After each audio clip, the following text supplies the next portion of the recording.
Allô? Bonsoir le concurrent, comment allez-vous?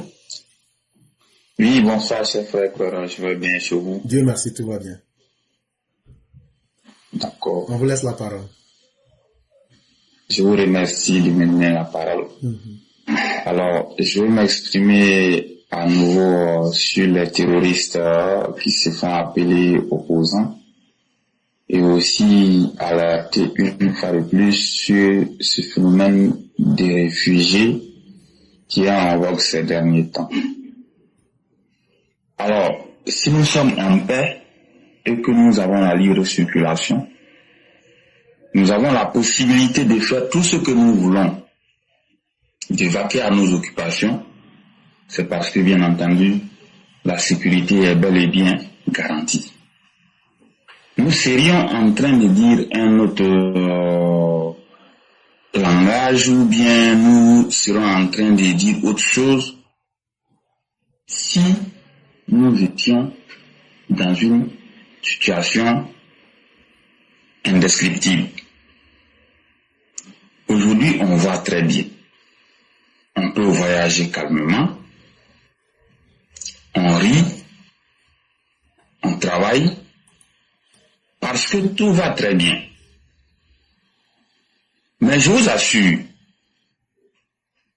si je vous dis que les opposants, à travers ce qu'ils ont pu faire, alors que nous avons mis en déroute tout ce qu'ils avaient planifié comme plan machiavélique, si je vous dis que la peur avait effectivement gagné bon nombre d'Ivoiriens, est-ce que vous pouvez me croire? Oui, puisqu'il y a certains qui avaient payé de la nourriture, il y a certains qui ont été au Ghana, il y a certains qui avaient fui le pays, et il y a certains même du RHDP même qui se demandaient déjà de quoi demain serait fait. Je suis totalement d'accord avec ce que vous dites. Effectivement. Je vous assure, on peut parler, mais je vous assure que les Ivoiriens, en réalité, ce sont des peureux. Ça, j'ai fait le constat et c'est sans appel. Quel constat j'ai fait exactement?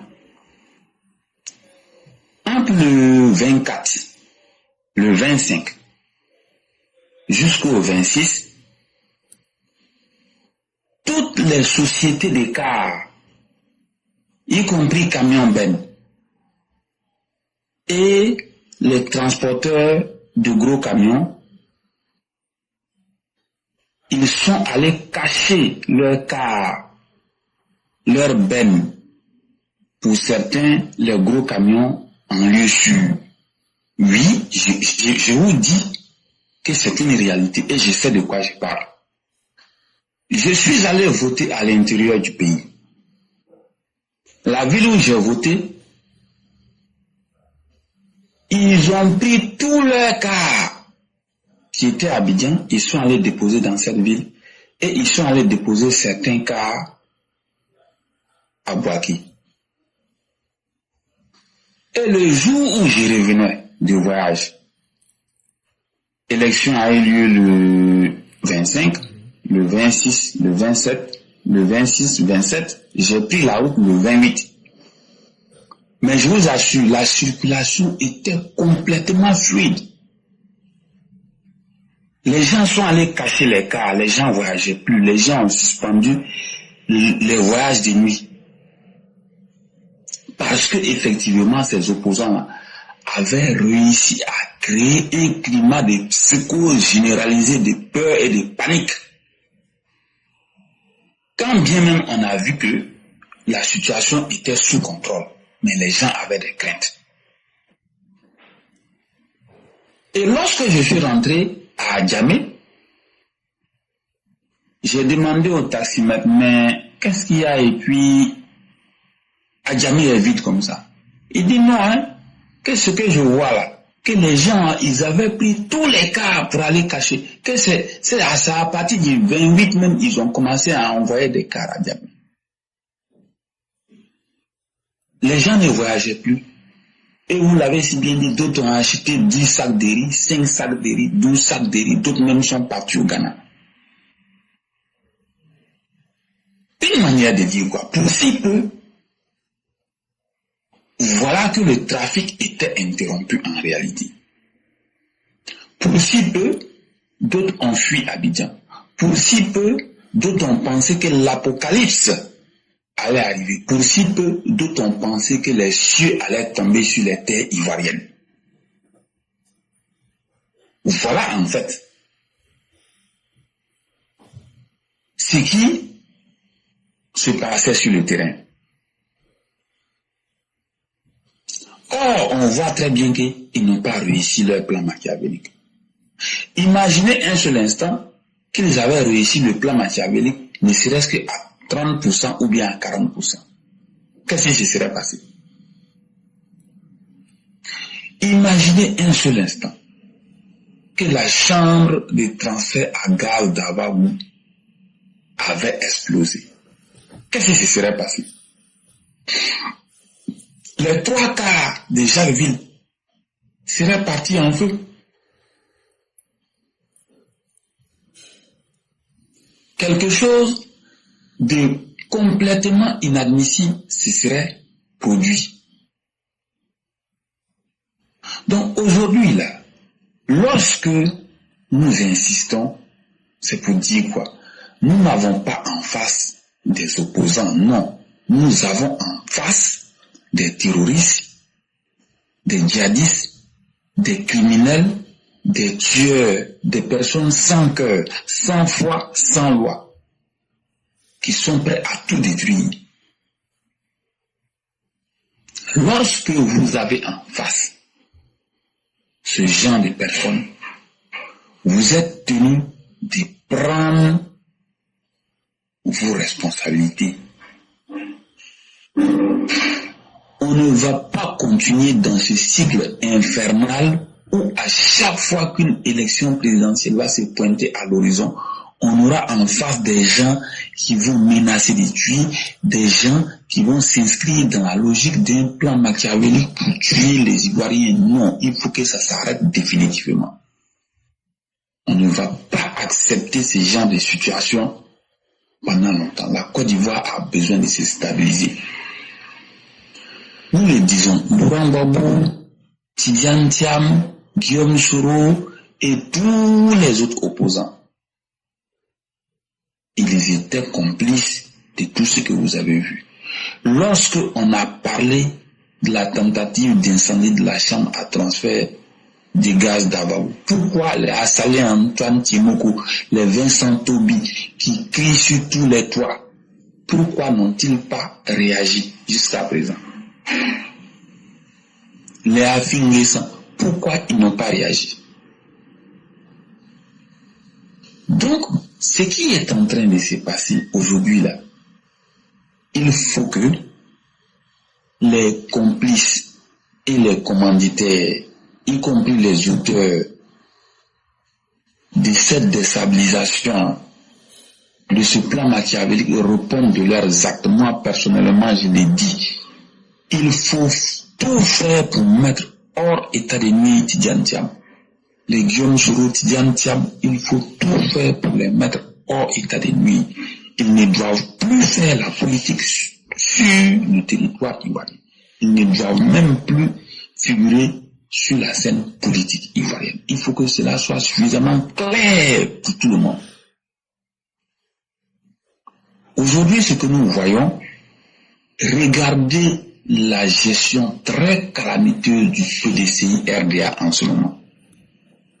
Souhaiteriez-vous qu'un jour on voit le bordel à la tête du PDCI RDA se transposer à la tête de l'État ivoirien? Le souhaiteriez-vous un jour? Je pense que les Ivoiriens, ils ont assez souffert. Les Ivoiriens ne doivent même plus accepter tout ce qui se passe, que nous voyons sur la scène politique. Un aventurier politique comme Thiam, je l'ai dit, il faut tout faire pour le mettre hors état de nuire. Il n'a pas sa place en Côte d'Ivoire. Il n'a pas sa place au sein de la société ivoirienne. Tidiane Thiam n'a pas sa place sur la scène politique ivoirienne. Je l'ai dit et je le répète.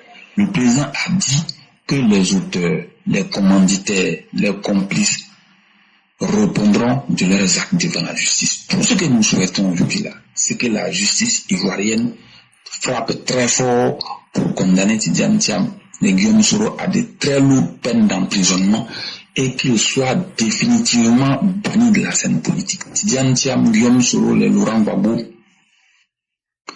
ils doivent être inéligibles à vie. C'est-à-dire qu'ils ne doivent même plus prétendre à une quelconque élection en Côte d'Ivoire. Ici, c'est terminé pour eux.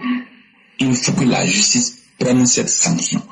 Et il faut que toutes les consciences collectives ivoiriennes soient d'accord avec cette décision et que cette décision, personne ne doit pouvoir l'annuler jusqu'à la fin des temps.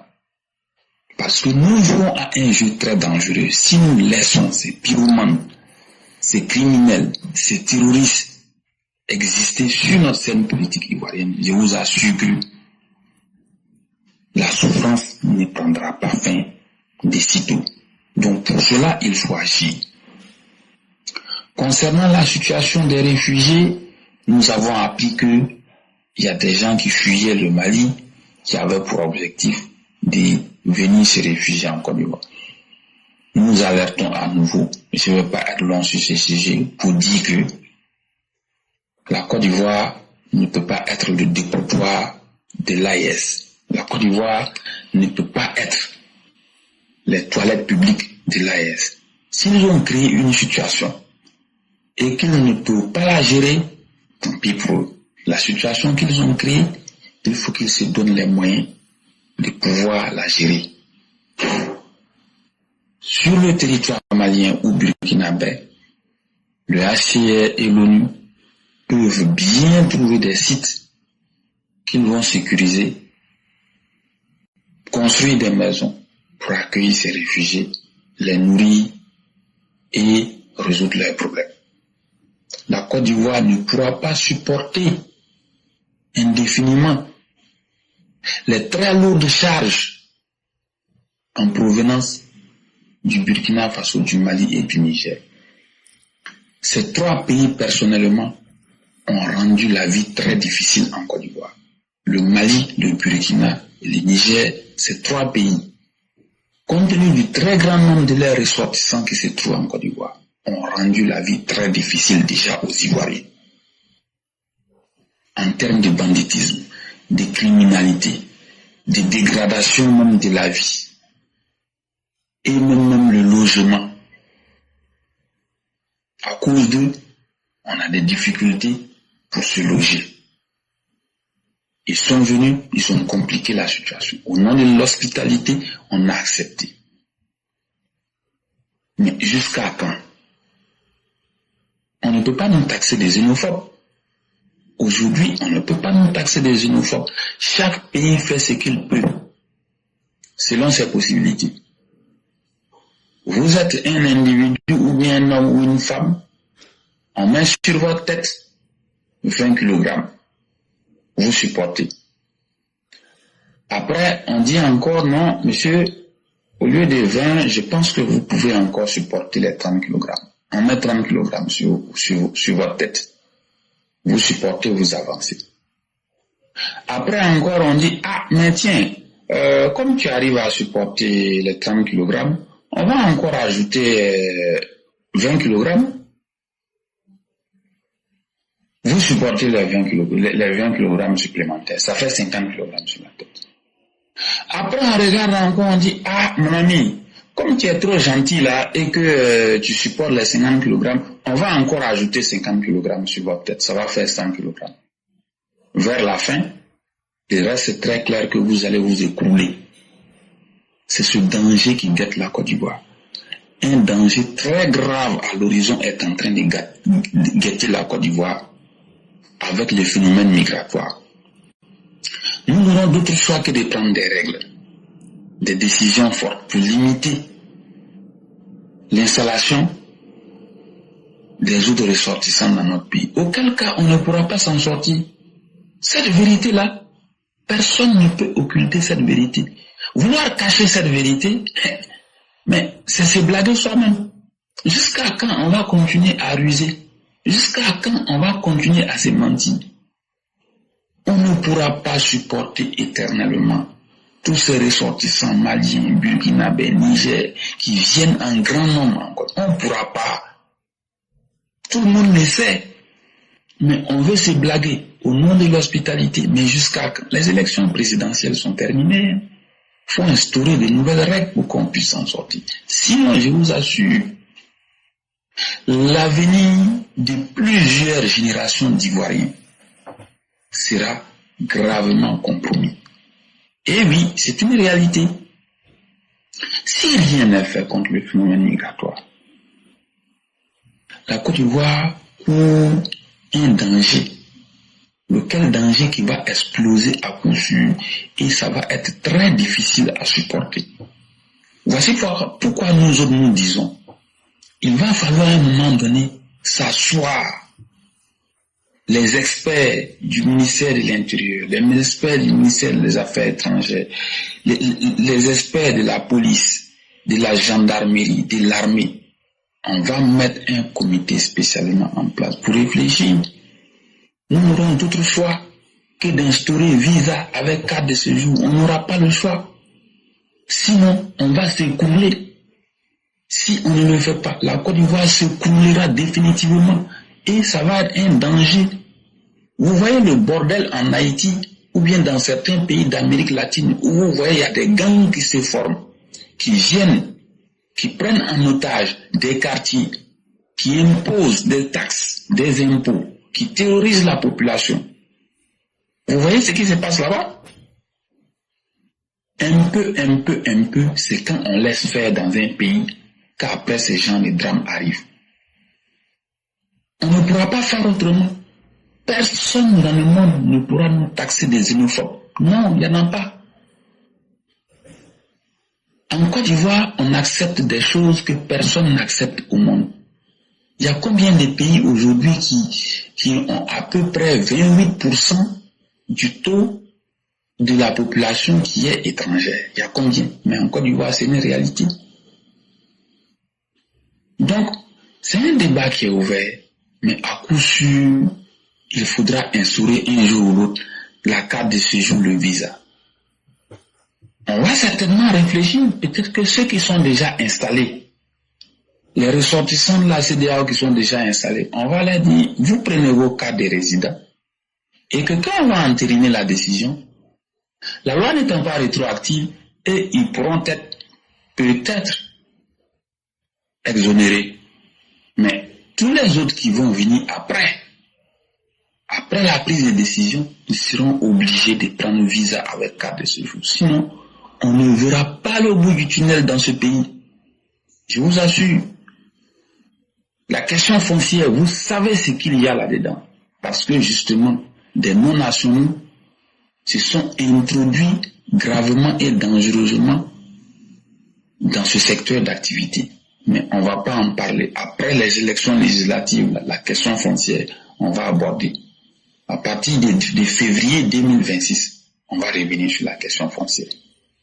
Mais je vous assure, il y a beaucoup à faire.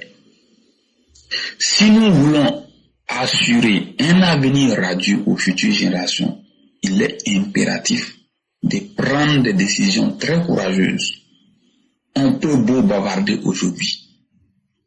Un Thiam qui débarque en Côte d'Ivoire qui veut devenir président de la République.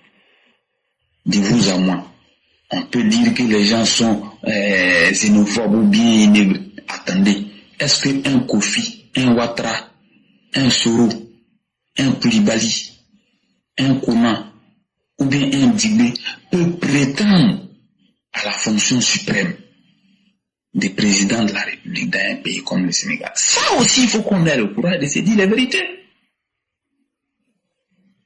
Voilà, c'est pas parce que tu as eu la nationalité d'un pays que tu penses que du jour au lendemain, en même temps comme ça, tu peux sauter à la tête de ce pays-là.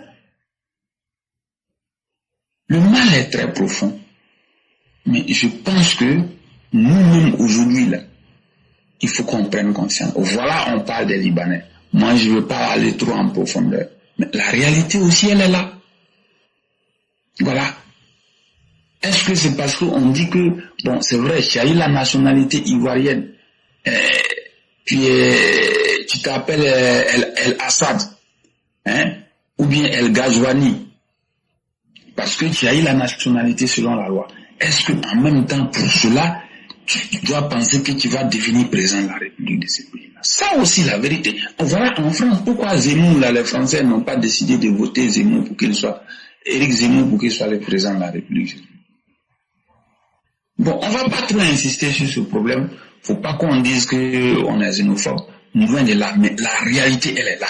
On peut pas cacher le soleil avec la main. On peut pas conserver le beurre de qualité au soleil. Ça, c'est pas possible. Je m'arrête là, je vous remercie. Merci beaucoup le concurrent. Merci encore de tout ce que vous avez dit. Et en ce qui concerne les hommes violents dans la politique ivoirienne, lorsque vous parliez, on a une de nos mères, Mère Solange Nebavi, qui dit: à cause de ces élections, j'ai planté du manioc et des patates dans mon jardin, malgré mes 5 sacs de riz et un carton de sardines qui étaient déjà en préparation. Mais grâce aux propos de l'éclaireur, nous avons repris confiance. Voilà des propos qui viennent confirmer ce que vous êtes en train de dire.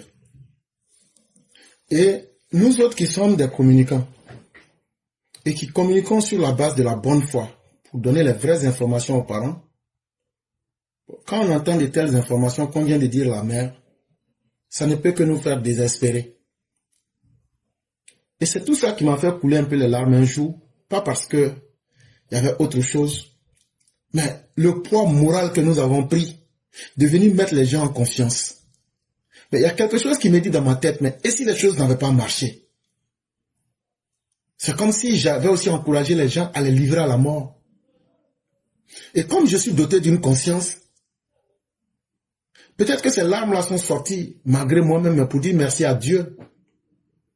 Pour dire merci de faire que ce que nous avons dit aux gens, non seulement leurs vies n'ont pas été mises en danger, mais tu nous as protégés de l'humiliation suprême.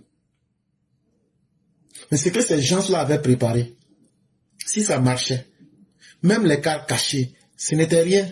Ce sont des mesures désespérées. Ils allaient rentrer, ils allaient faire la chasse à l'homme. Leur intention, elle est bien connue.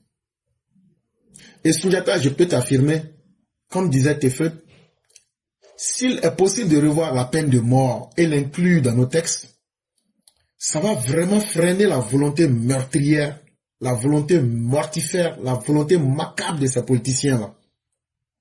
Ça aussi, il faudrait compter cela parmi les solutions. Parce que ces gens sont pendant trop longtemps, agi contre les Ivoiriens et contre les intérêts de la Côte d'Ivoire. En ce qui concerne l'immigration sauvage et désordonnée en direction de la Côte d'Ivoire, vous avez pris une très belle image. Hein?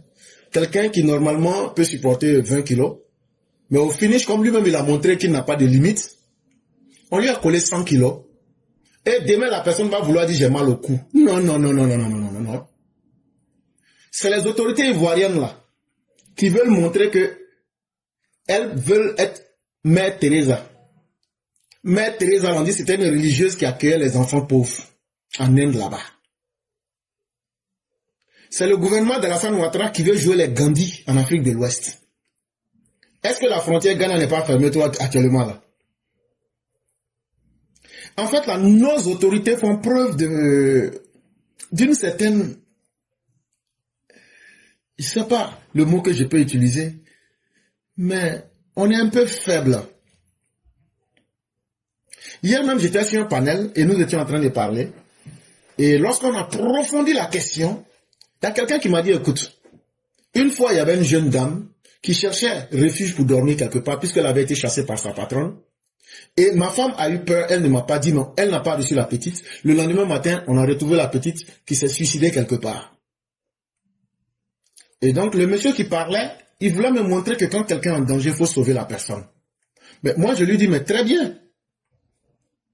L'assistance en personne en danger intervient quand moi-même aussi, je ne mets pas ma vie en danger.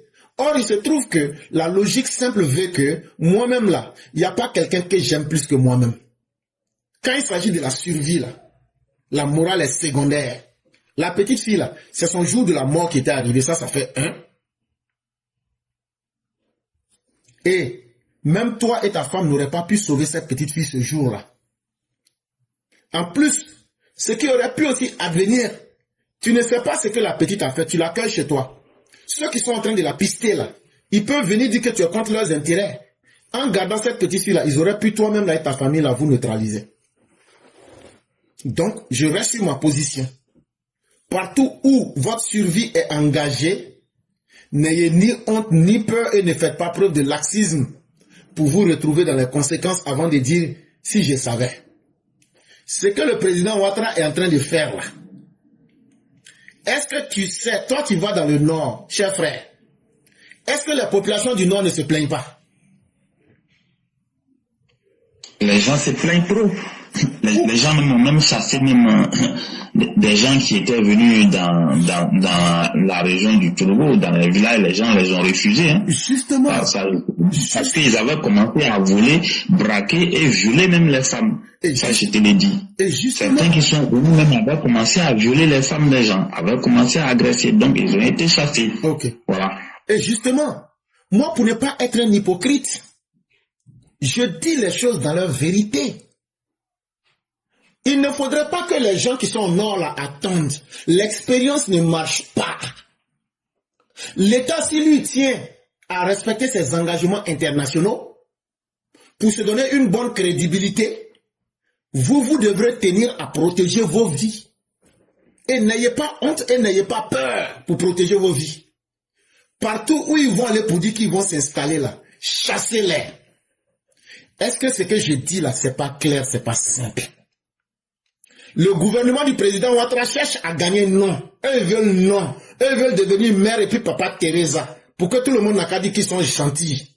Mais l'expérience a prouvé, depuis le Nigeria, quand Mohamed Youssouf a créé les bases de Boko Haram, et qui se sont répandus au Niger, au Cameroun, en Mauritanie, tous les pays qui les ont accueillis, le Mali, le Burkina, là, aujourd'hui sont en proie au terrorisme. Il n'y a rien qui prouve que vous, les Ivoiriens, vous serez suffisamment chanceux pour éviter la même règle. Il n'y a rien qui le prouve. Donc, sur cette base-là, ça veut dire, ces réfugiés-là, on ne sait pas qui ils sont. On peut être de bonne foi, mais eux, leurs intentions-là, regardez ceux qui sont en Côte d'Ivoire, regardez comment ils se comportent avec vous. Chaque fois que vous êtes dans un malheur, ils applaudissent. Ce n'est pas ceux qui viennent là qui vont changer. Quel que soit l'argument qu'on va me donner là, quand tu as le doute sur ta survie, et que tu sais déjà l'élément qui va poser doute sur ta survie là, tu ne peux pas écouter le gouvernement pour dire non, je vais attendre que le gouvernement n'a qu'à mettre ma vie en danger. Tu sauves ta vie. Si vous dites que vous ne voulez pas que ces personnes restent dans votre village là, c'est ça qui sera la réalité du terrain, et le gouvernement va dire, dans ce monde là, il y a plusieurs mécanismes. On peut les bloquer quelque part dans leur pays là-bas et les mettre en zone sécurisée. En fait, là, ils sont en train progressivement de créer les conditions du djihadisme en Côte d'Ivoire. Ça, je vous le dis. Et ces gens-là, bientôt, vous allez voir des zones d'attaque des terroristes en Côte d'Ivoire. Et c'est là les gens vont jouer les étonnés. Et donc, quand moi, je sors sincèrement pour dire certaines choses, soit les gens prennent, ou soit ils ne prennent pas. Moi, ça, ce n'est pas mon problème. Mais en tout cas, moi, j'ai eu le courage de dire ce que je pense clairement. La responsabilité revient à vous, dont les vies sont engagées sur le terrain. C'est vos vies qui sont engagées. Le gouvernement, lui, l'a Abidjan. C'est à vous de chasser ces personnes, anciens ou nouveaux. Dites-leur de quitter vos villages. Et surtout, chassez-les pour qu'ils n'ont qu'à remonter. Ils n'ont qu'à aller vers Maboulistan et puis ils n'ont qu'à aller à Boukikro. Chassez-les pour qu'ils n'ont qu'à partir. C'est la responsabilité. Si vous les gardez là, vous êtes les prochains. Bassar Logo là, ça sera vous. Ça là, asseyez-vous et puis regardez. Quand je dis quelque chose là, ah non, on passe dessus. Mais après, le jour que je vais venir vous dire, est-ce que tel jour je ne vous avais pas dit là? Asseyez-vous. Un jour là, conservez ces gens là. Je vous dis, si on est vivant là, un jour je vais venir vous dire, est-ce que je ne vous avais pas dit de les chasser? Je ne suis pas un devin. Je ne suis pas un diseur de bonne fortune. Je ne suis pas quelqu'un qui est un diseur de fortune. Je suis quelqu'un qui regarde les choses simplement et je prends les décisions les plus simples mais les plus cohérentes. Ça s'appelle le bon sens. C'est avec le bon sens que j'arrive à analyser et puis à dire les choses de la manière la plus simple. Il n'y a pas autre mystère. Je regarde les choses comme elles sont. Et je prends la décision qui va avec. Le gouvernement, lui, cherche à avoir non. Lui cherche à ne pas avoir du discrédit face aux organisations internationales. Mais toi, tu cherches à préserver ta vie. Est-ce que pour protéger ta vie, là, toi, tu dois sauver quelqu'un pour que toi, ta vie soit mise en danger? Est-ce que toi, tu dois avoir honte de protéger ta vie? Donc, si tu n'as pas peur, et si tu n'as pas honte de protéger ta vie, ces gens qui viennent là, ils sont venus, non? De la manière ils sont venus là, il faut leur dire de quitter chez toi. Le gouvernement est fort, comment là? Le gouvernement ne peut pas venir vous dire de quitter votre village pour donner ça à ces réfugiés là. Le gouvernement sera obligé de trouver un autre mécanisme. Et cet autre mécanisme aura le bénéfice de protéger les Ivoiriens et de protéger aussi ces territoires-là en contenant le mal, pour ne pas que les résidus du djihadisme puissent descendre dans notre pays. Est-ce que ce que j'ai dit là, je ne suis pas l'homme le plus intelligent? Pourtant, ce sont des choses claires. Bon, laissons tout ça. Que ce soit ce problème-là ou pas, en l'état tel que le problème ivoirien, l'immigration est faite de façon désordonnée là, qu'on le veuille tôt ou tard, ça va poser un problème. Ça va poser un problème en termes de cohabitation. Ça va poser un problème en termes d'exploitation des terres. Et ça va poser un problème à l'avenir dont peut-être nous ne connaissons même pas aujourd'hui. Pourquoi ne pas déjà se poser les bonnes et les vraies questions, même si ça fait mal, pour qu'on trouve des solutions maintenant? Est-ce que le gouvernement est suffisamment responsable? Est-ce que nous-mêmes, les citoyens, nous sommes suffisamment conscients des enjeux pour que nous puissions ensemble poser les vraies questions? Quand on regarde le comportement de ces étrangers-là, est-ce qu'aujourd'hui, il n'est pas utile de les contenir à travers des lois? Même ceux qui ont déjà des terres, moi je le dis sans coup férir, le gouvernement doit immatriculer toutes les terres et récupérer toutes les terres avec tous ceux qui sont des étrangers. Mettre ça dans le patrimoine du gouvernement. Le gouvernement même repaye les terres avec ces personnes-là. Et on leur dit clairement, de la même manière qu'un Ivoirien ne peut pas avoir de terres au Burkina Faso, vous aussi, dans la réciprocité, on ne peut pas aussi vous donner des terres. On n'est pas dans le même ensemble idéologique. Vous êtes de l'AES, nous sommes de la CEDEAO. Ce que vous ne nous permettez pas de faire au Burkina, là, on ne peut pas vous permettre de faire en Côte d'Ivoire. Ça, ce n'est pas de la xénophobie. C'est le retour naturel. Ce que tu me fais, c'est ce que je te fais. C'est ce que le Christ a dit. Ne fais pas à autrui ce que tu n'aimerais qu'on te fasse. Mais ce que tu acceptes de faire à autrui, ça veut dire aussi que tu dois accepter aussi qu'autrui te le fasse. Ce que je dis là, ce ne sont pas des lois, il faut aller faire 1000 ans à l'université. Ce sont des principes simples. Mais seulement les gens font semblant de ne pas voir les réalités. Les gens font semblant de ne pas avoir le courage d'appliquer la réalité. Et c'est quand les choses se gâtent maintenant, on cherche des solutions. Mais chaque fois que tu vois qu'un problème, tu cherches solution là. Et puis le problème là, c'est que c'est déjà gâté. La solution qui pouvait régler le problème là, ça veut dire que tu as trop attendu. C'est ça qui va être le problème de la Côte d'Ivoire. Et la Côte d'Ivoire sera encerclée par plusieurs problèmes. Alors qu'on peut traiter ces problèmes-là. On a vu en Afrique du Sud, on a vu dans la Rhodésie qu'on appelle aujourd'hui Zimbabwe, le gouvernement paye ces terres-là. Et maintenant, le gouvernement garde ces terres, on peut leur donner ça en location, mais la propriété de la terre ne doit pas revenir aux étrangers. Ça va nous mettre dans le problème israélo-palestinien un jour. Parce que ces étrangers qui ont tous ces papiers-là, et leurs descendants-là, eux ne vont pas vouloir négocier. Ils ne vont pas vouloir comprendre. Or, si ce sont des documents véritables, ça va poser un problème. On aura vendu notre pays et on va s'asseoir maintenant pour être étranger dans notre pays. Est-ce que dès aujourd'hui, là, c'est pas mieux de traiter le problème en profondeur? Voilà autant de questions que nous posons sans état d'âme, dans la froideur, pour interpeller et les populations et l'État, pour qu'on regarde les vrais problèmes en face. Et donc, Souniata, je vais m'arrêter là. Et je vois que le patriarche Amara Bakayoko est très d'accord avec ce que nous disons. Il dit, je pense que tous les Ivoiriens, les vrais, partagent cette bonne solution. Et donc, ça veut dire que nous ne sommes pas là pour parler de nous-mêmes ou bien pour essayer de flatter nos égos. Non, ce n'est pas ça. C'est la réalité. Si on veut réellement aider, il faut être capable de dire la vérité. Ce que nous disons là, il peut y avoir des vérités supérieures, mais ne rien faire, c'est ça le plus grand piège dans lequel nous nous mettons, et c'est de là qu'il faut sortir aussi. Vraiment, merci le concurrent. On espère bien que les gens vont comprendre et que ça va réveiller les uns les autres. Donc, vraiment, merci beaucoup. Vraiment, merci beaucoup. Ce sont des sujets que nous allons aborder dans les mois à venir avec beaucoup d'intérêt.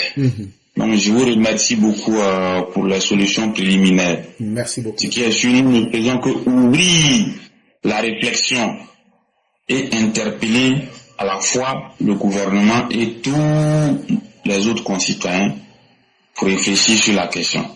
Je vous remercie. Merci beaucoup. On vous souhaite une excellente soirée et toute la grâce divine. Bonsoir, mon professeur 5 étoiles. Bonsoir, cher mère. Comment allez-vous? Je vais très bien, et vous? Dieu merci, tout va très bien. Et la famille? La famille se porte comme un charme. Et de votre côté? Alhamdulillah. Que Dieu nous aide tous. Amin, amin, amin. La page TikTok, ça passe? Pardon? Est-ce que notre page TikTok, ça passe? Et ce matin-là, je comprends pourquoi j'ai reçu plein de restrictions comme ça.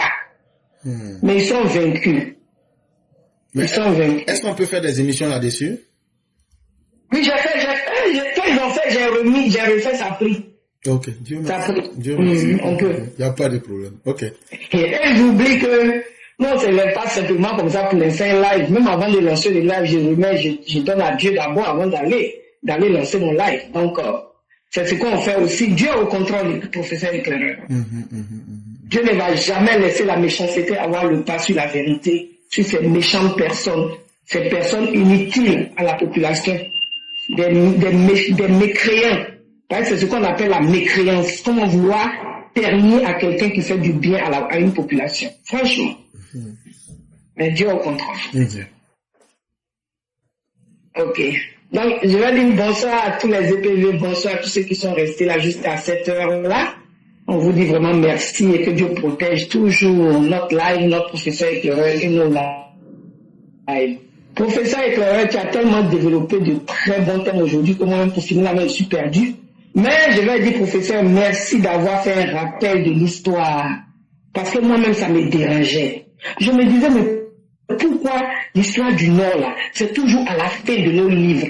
Et les mecs, même pour finir, même on n'arrive même pas à expliquer cette histoire. Et c'était tellement plein de mensonges que moi, souvent, quand je partais comme ça, au village, je partais dire à mon grand-père, mais voilà ce qu'on dit dans le livre ici. Alors, c'est que grand-père, toi, tu me dis là, c'est pas ce qui est écrit. Et mon grand-père me disait toujours que c'était de la falsification. Et c'était vrai. Ils avaient falsifié l'histoire, mais aujourd'hui, ils ont oublié que Dieu qui est là, il n'est pas pressé. Aujourd'hui, avec les réseaux sociaux, là, qui peut cacher quoi? Voilà, l'incul est dehors maintenant. Merci infiniment, professeur. Et nos parents du Nord, là. Ok, je vais parler un peu de la professeur. Ok. Tu m'as demandé, Nord, là, en fait, on banan, corona, on dort. Aïe, savali. Malien, aouyo, outoué. Akana Somalien si là. Now il y a que la wuli ka fo gouvernement y a pas au Malien au fait ay savali ay militaire ou quoi. Malien mo be na mo ba mo tata la au fait o nous le be bandu Côte d'Ivoire. O nous le be bandu à Côte d'Ivoire. O be comment on appelle ça la même là Sanu Sonyan ba nous. O nous le tra anya yoro o tchancha kanya foro o tchancha Sanu ko so. Olu ele soyeni kela abu tata ku blabla o fe kana problème créé mo on si sina wona ski ka fako gouvernement kanike gouvernement manike na yere ma wuri hey ale ko ni ko fitini tele bila do ba fora bila ko Mario Musso na le kama le te krika oui ba on va le bo la ka do ansi no ko o ba asmi ko mo nta asmi dene on a Côte d'Ivoire et Côte d'Ivoire tout. Bila strato du dalo, si bila ko ile strata aller dans la strati là. Malio Gonzale le yonai. Ou ya damon le yonai. Donc ay sabari abe folo yele tuma be kwa nous ye utoi. Nous na la dulake. Ay wurukan. Ay wuruko yo se ko o fe. Anu le ma fira ko etra ko djihadisia dans Sénégal. On nous le ko djihadisia ka malma. C'est là que me fait coup de mettre maman on m'a passé de la de maman. Donc alu yo kuto. On va fola. Atemenikela. Maintenant alu fana ni vous aussi qui est en Occident qui a vos parents là-bas là. Alu on les appeler aussi pour leur donner des conseils. Parce qu'aujourd'hui, par la grâce d'Allah, toute famille en Côte d'Ivoire, c'est 10 familles en Côte d'Ivoire, 4 ou 8 là, et quelqu'un au moins qui a quitté la Côte d'Ivoire. Mais sensibilisons nos parents. Si on est sensibilisés nos parents, moi j'ai fait des appels, on me dit, faut parler en Djoula, en faute de la canne, en faute, on dit tout ici. Ma faute de la canne, ma faute français là. Maintenant, on te communique là, mais on fait qu'il y a des données. Quand on a dit qu'il faut que le gouvernement fait qu'on allait, il faut la quoi, et quoi, qu'on a monté, à de nous, Mate menikela ay continue kota na mana kemi yamboro fami yo ndimina ke na na ke ko yambo on fona mu na fana le na siga ka kasiko au ka ni tanya ngande o ba fona kwa ya yere de men ala yere ka fokwa na ko ku yere de mi so idele ala ma fotri yere dimi dele ala ku yere de mi dele na o fona ma yere de me avec la tika foko ça ala ça o afara kurana kono de suraki dua ko ni ka dese barato ananaise ademe ni ka niye ademe alu le ka suraki lo alu ka kurana lo ka se de ala yere kan ay dija le clair c'est ce que j'avais dit à mes parents.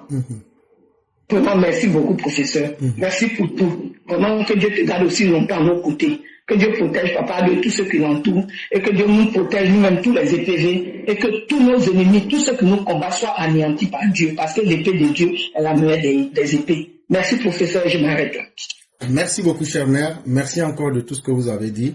En tout cas, les populations, c'est à elles-mêmes qu'il revient de protéger leur propre vie. Personne ne peut aimer leur vie plus qu'elles-mêmes et c'est les actions qu'elles vont prendre. C'est ce qui va convaincre aussi le gouvernement de dire voilà ce que nous rencontrons sur le terrain. Il ne faudrait plus qu'elles s'asseyent. Elles ne peuvent plus être spectatrices de ce qui se passe. C'est un problème qui est très grave. C'est maintenant qu'il faut se lever. Et tous ceux qui sont des intellectuels, des gens dont la voix est comprise et respectée, c'est à nous d'informer nos parents. Partout en Côte d'Ivoire, que ce soit au sud, que ce soit à l'ouest, au centre, au nord, à l'est, de refuser de recevoir ces personnes partout. Vous savez, le Ghana, eux n'ont pas le droit, eux ont fermé leurs frontières. Est-ce qu'eux ils discutent? Est-ce qu'ils vont là-bas? Mais nous qui voulons jouer au Mère Teresa là, si on accepte qu'on dise qu'on est gentil là, il faudrait aussi qu'on accepte aussi de ramasser les cacas des autres. Si on est prêt pour ça, il ne faudrait pas qu'on se plaigne. Maintenant, je dis bien maintenant, si nous ne faisons rien et que les conséquences rentrent là, ce n'est pas quelque chose qui va finir dans 1 à 2 ans. On va continuer à vivre ça pendant toute notre vie. Ça aussi, il faut le dire, parce que ce phénomène de terrorisme là, c'est quelque chose d'extrêmement dangereux. C'est même plus dangereuse comme situation que les guerres classiques. Parce qu'on ne sait même pas avec qui vous allez discuter. On ne connaît pas leurs objectifs. On ne sait pas ce qu'ils veulent. Mais c'est le grand banditisme là qui les arrange. Et c'est maintenant que nous, on va vous interpeller. C'est maintenant que vous devrez vous réveiller aussi. Et c'est qu'on vous demande là, si tu dis à quelqu'un, voilà les limites de mon village, il ne faut pas rester dans mon village. La personne ne peut rien faire d'autre que de quitter. Mais si vous ne le faites pas là, que vous vous blaguez vous-même là, c'est vous qui serez en face de là-bas. Non, on n'est pas là-bas. Ce qu'ils vont vous faire là, non, on ne pourra rien faire aussi pour vous. Et je crois que si on vous dit ce message de façon très claire, vous regardez ce qui vous arrange et vous faites cela. Nous, on ne peut pas vous forcer à choisir un camp. Mais l'État, c'est vous aussi. Si vous, là, vous ne payez pas les impôts, là, le gouvernement ne peut pas vivre. Donc, quand quelque chose ne vous arrange pas, là, de la même manière que l'État veut que vous payiez des impôts, là, c'est comme ça, là, vos décisions aussi, l'État aussi doit en tenir compte. Des choses qui menacent vos vies, ce sera à vous-même de signaler que vous n'aimez pas cela et que vous n'allez pas accepter. Mais si vous ne faites rien, les gens vont vous imposer des réalités. Et donc, chers mères, merci beaucoup. On espère bien que les gens vont comprendre ce que nous sommes en train de leur dire pour réellement prendre leur destin en main pour ne pas jouer les étonnés. Vraiment, merci à vous. On va vous souhaiter une excellente soirée et toute la grâce de Dieu.